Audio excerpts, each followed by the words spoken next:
संयोजकता होती है चतुसंयोजकता, क्योंकि बाहर में कितने इलेक्ट्रॉन है, 4 इलेक्ट्रॉन है। तो कार्बन सोचता है कि मेरे को और 4 मिल जाए तो मेरे अष्टक पूर्ण हो जाएंगे, बाहर 8 इलेक्ट्रॉन हो जाएंगे और फिर मैं निष्क्रिय हो जाऊंगा, सोचता है। तो चतुसंयुक्त क्यों होती है, क्योंकि इसके बाहर में कितने इलेक्ट्रॉन है, 4 इलेक्ट्रॉन है। क्योंकि परमाणु क्रमांक 6 होते हैं, पहले कक्ष में 2 से आएंगे, बचे कितने, 4। चतुसंयोजकता होती है, ठीक है। इसलिए क्वेश्चन बनता है कि कार्बन की चतुसंयोजकता से आप क्या समझते हैं, कार्बन की कितनी संयोजकता होती है, तो आप बोलेंगे चतुसंयोजकता होती है, क्योंकि इसके बाहर में 4 इलेक्ट्रॉन उपस्थित हैं और वो सोचता है कि मेरे अष्टक पूर्ण हो जाए। तो इसी के कारण वो कार्बन की जो संयोजकता होती है वो चतुसंयोजकता होती है। अब कार्बन के बारे में आप 2 चीज़ें पढ़ोगे, कार्बन का जो गुण है ना, कार्बन के बारे में बोलोगे, आप पढ़ोगे श्रृंखलन, अभी आएगा। एक चीज़ पढ़ोगे श्रृंखलन और दूसरी चीज़ पढ़ोगे अब चतुसंयोजकता। क्या पढ़ोगे, चतुसंयोजकता। तो इन 2 चीज़ों को मैं समझा नहीं पाऊँगा, क्योंकि मेरे को अभी आबंध के बारे में आपसे बातें करनी है कि आबंध क्या होता है, single bond, double bond, triple bond, एकल बंध, द्विबंध, त्रिबंध। इसको जब मैं समझा दूंगा तो उसके बाद हम श्रृंखलन के बारे में, चतुसंयोजकता के बारे में हम आराम से समझ पाएंगे, सीख पाएंगे, ठीक है। तो मैं सबसे पहले आपको क्या करता हूँ ना, मैं सबसे पहले आपको सिखाता हूँ किसके बारे में, सिंगल बॉन्ड के बारे में, डबल बॉन्ड के बारे में, ट्रिपल बॉन्ड के बारे में, ठीक है ना। इन बॉन्ड के बारे में जानकारी लेते हैं, फिर बात करते हैं।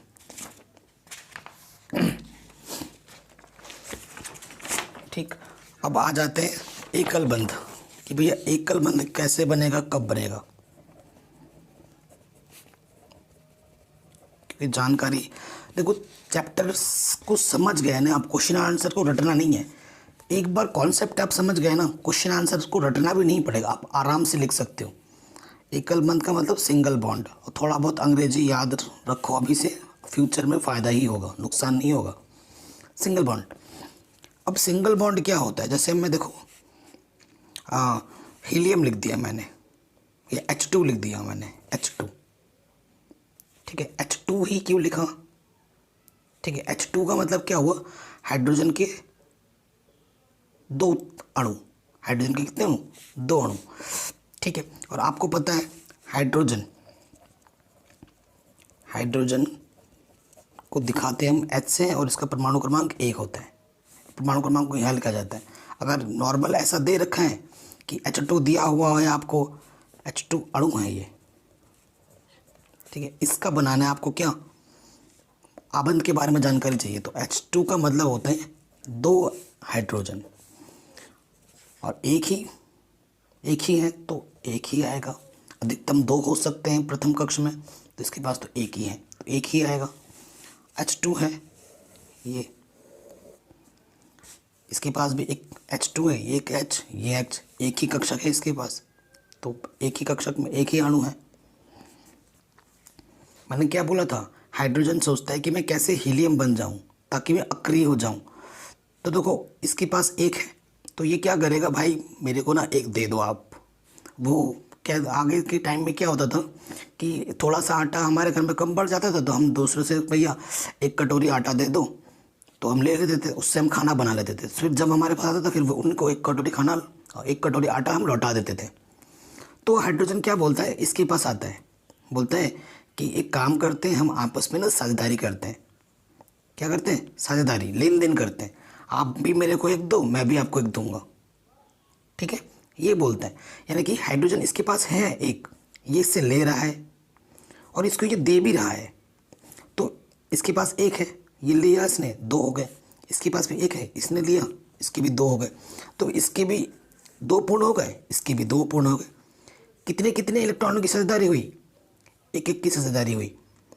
जब 1-1 इलेक्ट्रॉन की साझेदारी होती है ना, तो उसे हम क्या बोलते हैं, सिंगल बंध, एकल बंध, सिंगल बॉन्ड बोलते हैं। तो इसको लिखने का जो तरीका है ना, 1-1 की साझेदारी हुई है तो ऐसे दिखाते हैं, एक साझेदारी हुई तो ऐसे दिखाएंगे, ये वाला सिंगल बॉन्ड, ठीक है। ये वाला क्या आ गया, सिंगल बॉन्ड। अब मैं आपको एक उदाहरण देता हूँ द्विबंध का, क्योंकि आबंध के बारे में समझना बहुत ज़रूरी है, नहीं तो बाकी चीज़ें मैं समझा नहीं पाऊँगा। डबल बॉन्ड, इसे हम क्या बोलते हैं? Double bond. डबल बॉन्ड के लिए मैं जैसे हम क्या लिखते हैं? O2। O2 अणु ले लिया। O2 अणु का मतलब ऑक्सीजन के 2 कण, ठीक है। अब आप ऑक्सीजन के बारे में थोड़ा जान लो। ऑक्सीजन का जो प्रतीक होता है वो होता है O, और इसका परमाणु क्रमांक कितना होता है? 8। आपको पता है प्रथम कक्ष में कितने आ सकते हैं? अधिकतम 2। 8 में से 2 घटाओ कितना आ जाएगा? 6। और द्वितीय कक्ष में अधिकतम कितने आ सकते हैं? 8। तो प्रथम कक्ष में 2 है, द्वितीय कक्ष में 6 है। और ऑक्सीजन का मतलब, इसका मतलब ये हुआ कि ऑक्सीजन के कितने कक्षक होते हैं? 1, 2। ऑक्सीजन के कितने अणु हैं? 2 अणु हैं। कितने कक्षक हैं इसके? अब की बार 2। यहाँ मैंने O लिख देता हूँ। प्रथम कक्षक, द्वितीय कक्षक, प्रथम कक्षक, द्वितीय कक्षक। और एक चीज़ मैं आपको बोलना चाहूँगा, जब हम आबंध की बात करते हैं, हमें अंदर के कक्षकों से कोई लेना देना नहीं है, हमें सिर्फ मैटर करता है बाहर का कक्षक। अगर मैं यहाँ पर अंदर का कक्षक ना बनाऊँ तो कोई दिक्कत नहीं है मेरे को, मेरे नंबर नहीं कटेंगे। हमेशा आबंध बनाने के लिए जो मैटर करता है, जो जिसकी हमें ज़्यादा आवश्यकता है, वो है बाहरी कक्षक। बाहरी कक्षक में कितने इलेक्ट्रॉन है? 6। अगर ये ऑक्सीजन है, ये भी ऑक्सीजन है ना, दोनों ऑक्सीजन के हैं, तो सेम से दिखाना है। ये नहीं कि इसको बिंदु से दिखा रहे हो, इसको स्टार से दिखा रहे हो, तो गलत हो जाएगा। ऑक्सीजन को अगर स्टार से दिखा रहे हो तो स्टार से ही दिखाना है दोनों में। और अलग अलग तत्व के लिए अलग अलग प्रतीक का यूज़ करते हैं, ठीक है। अभी हम आगे जाके और चीज़ें सीखेंगे। तो देखो ये हो गया, बाहर कितने? 6। तो 1, 2, 3, 4, 5, 6। 1, 2, 3, 4, 5, 6। बाहरी से मतलब है। अब चाहो तो आप अंदर का बनाओ 1, 2, या ना बनाओ, इट डजेंट मैटर, इससे कोई प्रभाव नहीं पड़ेगा हमें। अब मैंने आपको एक सिंपल सी बात बताई थी, अष्टक वाला नियम, कि प्रत्येक तत्व ये सोचता है कि उसके बाहर के 8 पूर्ण हो जाए तो फिर वो अक्रिय बन जाएगा। ये नियम हमेशा याद रखना। 8, इसके बाहर कितने हैं? 6 है। इसे कितने चाहिए भाई? 2 चाहिए इसको। अब मैंने वही बोला, वो खुद तो देगा नहीं, वो खुद तो पागल नहीं है कि भाई अपना 2 दे दिया फिर 2 लेगा नहीं, तो उसे तो हम पागल बोलेंगे ना। तो वो क्या करेगा? इसके साथ